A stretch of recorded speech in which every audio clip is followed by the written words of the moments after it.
Alka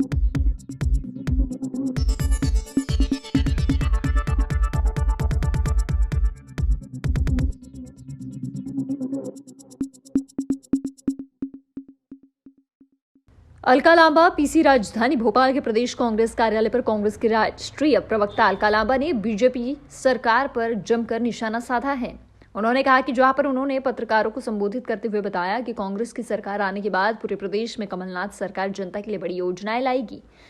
BJP MP की जनता को लहर परोस रही है। पनीर में जहर मिलाया जा रहा है। इसके अलावा खोया मिठाई में भी मिलावट हो रही है। नारायण त्रिपाठी जो पहले बीजेपी में थे, उनको गुटखा में मिलावट मिली। मध्य प्रदेश के मंत्री तुलसी सिलावट मध्य प्रदेश के मिलावट मंत्री। 85% मिलावट के मामलों में आरोपियों पर कोई कार्रवाई नहीं होगी। डबल इंजन सरकार रोजगार देने में और महंगाई रोकने में विफल रही। भाजपा की सरकार जनता के बच्चों को जहर परोसने का काम कर रही है। शुद्ध के लिए कर रहे हैं कमलनाथ युद्ध। सभी पत्रकार साथियों को मेरा नमस्कार। आपका धन्यवाद कि आप समय निकालकर भारतीय राष्ट्रीय कांग्रेस के भोपाल स्थित इस मुख्यालय में प्रेस वार्ता में आए हैं। सब जानते हैं 17 नवंबर को मध्य प्रदेश के लोग वोट करेंगे। वोट मुद्दों पर रहे, ये भारतीय राष्ट्रीय कांग्रेस की पूरे तरीके से प्रयास है। अब ये मुद्दे क्या हैं? ये मुद्दे कमलनाथ सरकार जी मात्र 15 महीने की सरकार ने क्या किया है, लिखित में हमने लोगों के बीच में इस बात को रखा है, जिससे कोई इनकार नहीं कर सकता या सवाल नहीं उठा सकता। कमलनाथ कांग्रेस के 11 वचन, इन वचनों को मैं दोहरा रही हूं। 100 यूनिट बिजली और 200 यूनिट बिजली, 100 यूनिट बिजली माफ, 200 यूनिट बिजली हाफ, 27% ओबीसी महिला आरक्षण, जातिगत जनगणना होगी, ये हमारा वायदा है सरकार बनते ही। 12 घंटे बिजली किसानों को, किसानों के पुराने बिजली बिल माफ होंगे, मुफ्त बिजली किसानों को उपलब्ध कराए जाने का इसमें वायदा है। कर्ज माफी होगी, पूरी किसानों का जितना कर्ज है पूरी तरह माफ किया जाएगा। किसानों पर कर्ज पर दर्ज, माफी चाहूंगी, मुकदमे पूरी तरह वापस लिए जाएंगे। राजस्थान कांग्रेस सरकार की तर्ज पर 500, मात्र 500 रुपए प्रति में घरेलू सिलेंडर दिया जाएगा।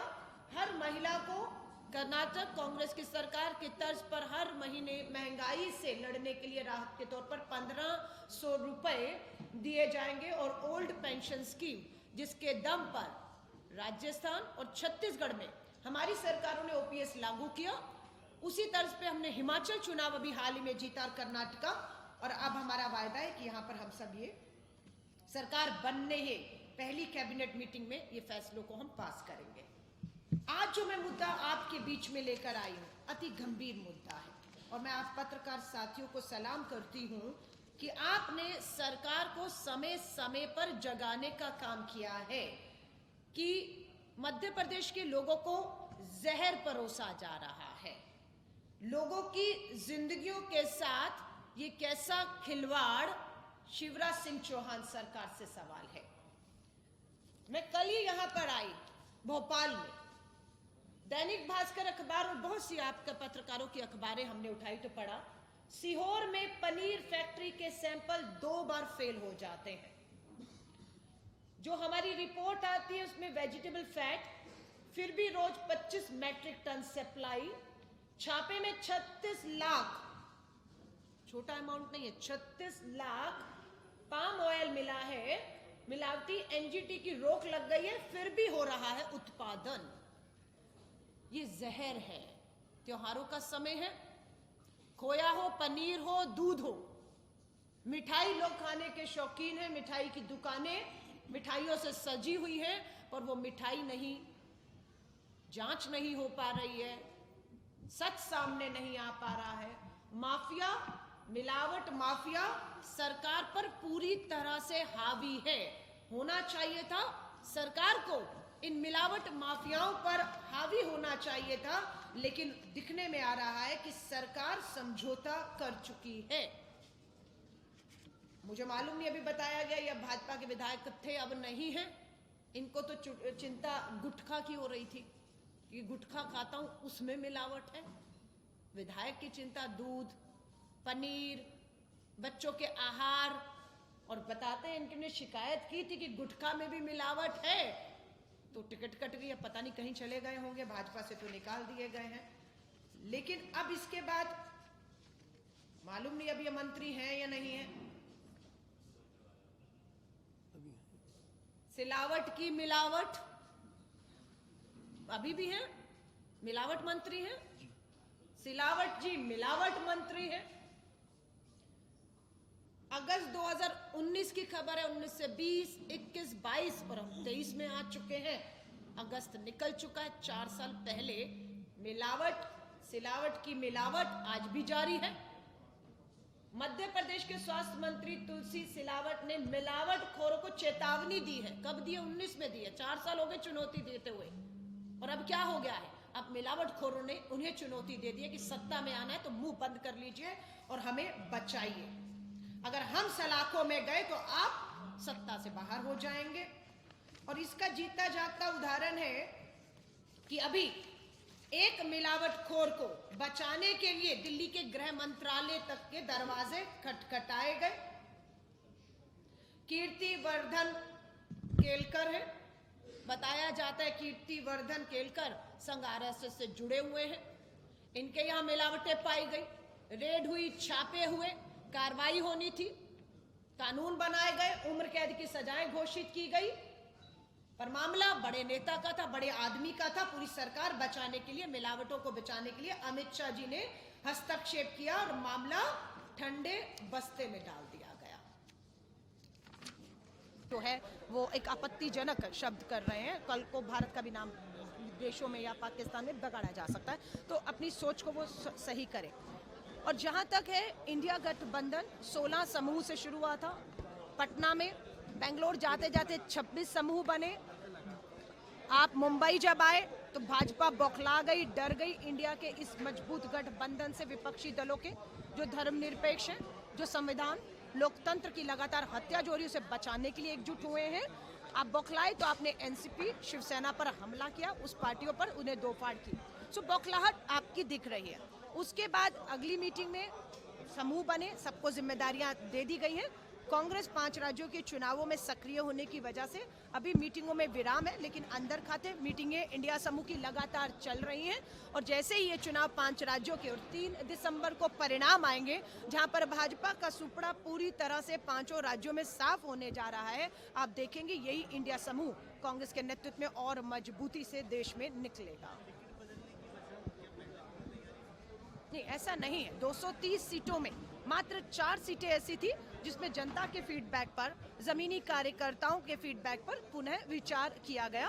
और खुशी है 230 सीटों पर और इन चीजों पर सभी कार्यकर्ताओं में जनता से आए फीडबैक के आधार पर सर्वसहमति से कामयाबी से फैसले लिए गए जो सबको सर्वमान्य है। अब जनता के हाथ में फैसला है कि 17 नवंबर को वो मध्य प्रदेश की 230 सीटों पर क्या फैसला लेगी। हमें उम्मीद है 2018 में पूर्ण बहुमत हमें दिया, लेकिन बौखलाई भाजपा ने राजस्थान, छत्तीसगढ़ हारा, मध्य प्रदेश हारा, वहां उनकी सफल जो है प्रयास असफल हुए सरकार को गिराने के।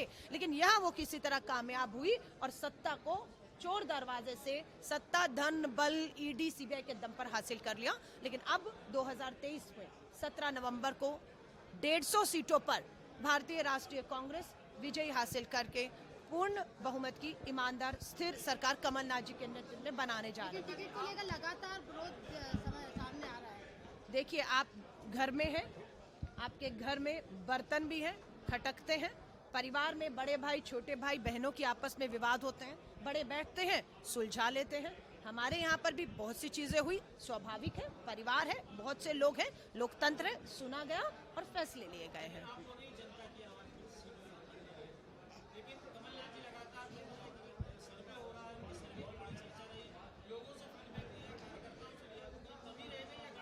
नहीं, ऐसा 4 सीटों की बात कर रहे हैं। 200 सीटें कितनी है? 230। 4 में से निकाल दे तो कितनी सीटों पर सर्वे, है ना। सो कई बार होता है कि आपके जो समीकरण है, कहीं लगता है ओबीसी, कहीं आदिवासी, कहीं दलित का रिप्रेजेंटेशन जो है उस जिले के मुताबिक लोगों में थोड़ा सा रहता है कि आप करिए उसको संतुलन बिठाइए, बैलेंस बैठाइए, क्योंकि आप जनगणना की, जातीय जनगणना की बात करते हैं और आप कहते हैं जिसकी जितनी आबादी उसका उतना हक। तो उस मुताबिक इन 4 सीटों पर वापसी से सहमतियां बनी, जो सर्वे हुए उसी में ये सर्वे में आया कि अब 4 सीटें अगर यहाँ है तो 1 सीट का समीकरण बनना है।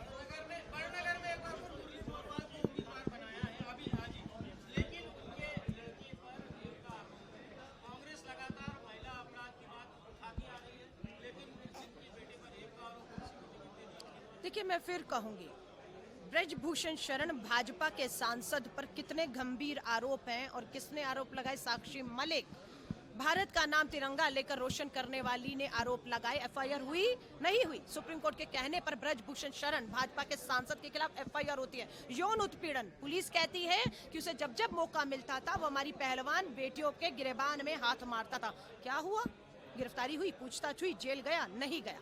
यहाँ पर किसकी सरकार मैं पूछना चाहती हूँ, आपने कहा उन पे आरोप है, सरकार किसकी है? भाजपा की। दिल्ली से लेकर यहाँ तक, पुलिस, गृह मंत्रालय सारे आपके हैं। क्यों आपने कार्रवाई करके अंजाम तक नहीं पहुंचाया? अगर कोई है दोषी, कांग्रेस का बाहर का कोई भी है, फांसी लटकाइए 7 दिन के अंदर। हम चाहते हैं ऐसे उदाहरण पेश करें, पर आप सिर्फ राजनीतिक मुद्दा बनाना चाहते हैं, इसलिए आप उसको उठा रहे हैं। आज भाजपा को कहना चाहती हूँ, ये मुद्दा राजनीतिक आपके लिए हो सकता है, लेकिन ये महिलाओं की सुरक्षा से जुड़ा मुद्दा है, हम कोई समझौता नहीं करेंगे।